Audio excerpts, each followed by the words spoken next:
ملګرتیا مه کوه د اته قسمه خلکو سره.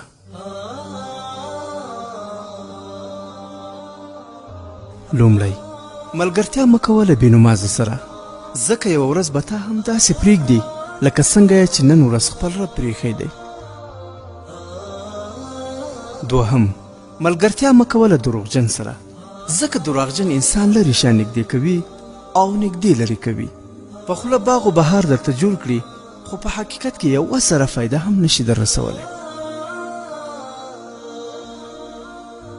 دریم، ملګرتیا مه کوه له احمق سره، ځکه احمق به د ګټې رسولو اراده لري مګر تاوان به در رسوي.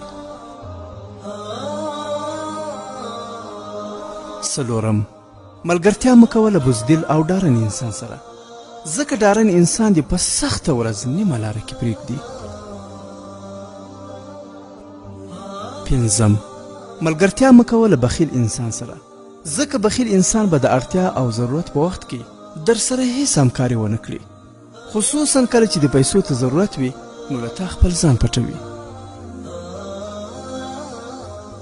شپږم، ملګرتیا مه کوه د سپک انسان سره، ځکه هغه د نورو خلکو په وړاندې د عزت خیال نه ساتي، خلکو ته ستا عیبونه بیانوي او بیا برو کوي دي.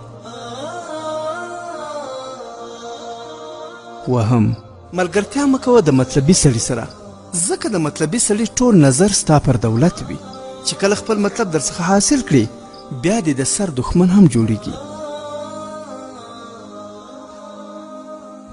اتم، ملګرتیا مه کوه د کچه سړي سره، ځکه د کچه سړي ملګرتیا د زوړ دیوال مثال لري، یوه ورځ به په تا رالویږي او په غم دې اړوي.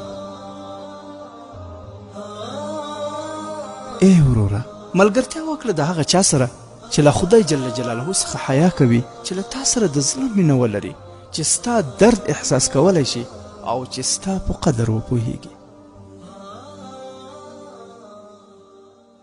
د حکایات مصنوي شریف فیسبوک پاڼې لخوا وړاندې کیږي.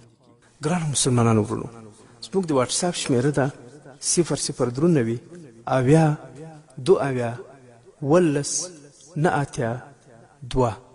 او دوهمه شمیره ده 0029 315 800 140 25.